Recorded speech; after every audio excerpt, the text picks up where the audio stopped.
7 NCAA sports teams, one of which is the competitive cheerleading team. And I know right now some of you are thinking cheerleading is not a sport.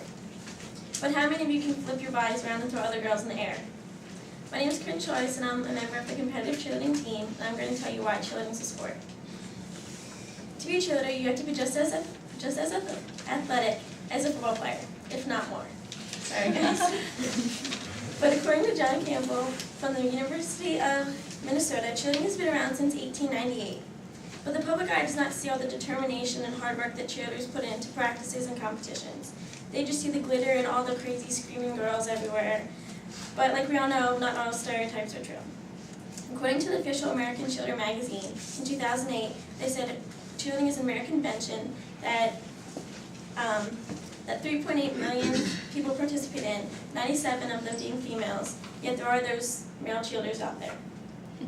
But it's not just about the pom-poms, the megaphones, and the spirit fingers, but about the competitions and the national championships and all the hard work they put in. There are at least 3 elements that make up cheerleading to be much of a sport as anything else: athleticism, skill, and competition. Recently, cheerleading has been named the most dangerous sport out there. If throwing girls in the air, flipping your bodies around, jumping, and dancing is more dangerous than football, lacrosse, and basketball, how is it not a sport? In the United States, cheerleading accounts for 56% of all major injuries in high school athletics.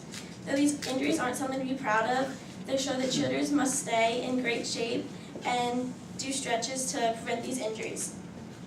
Cheerleaders have a great deal of athleticism, and most of the teams they do rely on endurance and muscle memory.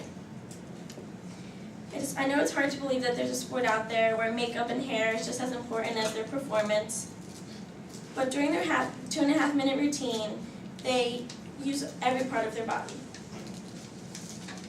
Jeffrey Webb, president of the CEO of Varsity Sport Corporation, says football is not growing, cheerleading is. And just like in most sports, athleticism comes with skill. The skills performed by cheerleaders don't just come to them overnight.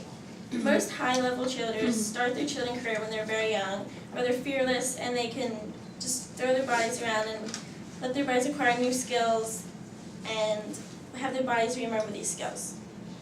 In order to keep up on skills and acquire new ones, cheerleaders practice a lot. Here at Maryland, we practice for 2.5 to 3 hours 5 times a week, weight train twice a week, and have cardio workouts every Friday morning, where we often run stadiums. And at this time, and all this time that they put in does not include all the competitions they go to, which are usually Saturdays and Sundays, and usually take up most of the days.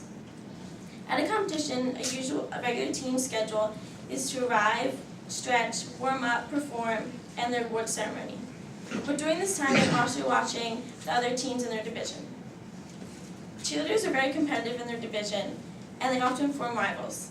Our biggest competition is University of Louisville. Last year at Nationals, we got second to Louisville by a 1/10 of a point. But 3 years before that, we were defending national champions. Many still argue whether cheerleading is a sport or not, but hundreds of schools, or 20 state schools organizations say it is, and 100 of schools still attend nationals every year. Winning a national championship is an amazing feeling, no matter what sports team you're on. Now forget the American stereotype of the blonde cheerleader in the tight sweater cheering for the muscled quarterback. Cheerleading squads they don't just exist to cheer for other teams, but now the world of cheerleading has developed into competitive teams packed with athleticism, skill, and a competitive nature. So go out and support your cheerleading team right around the Comcast building and see what real athletes look like, and show some spirit.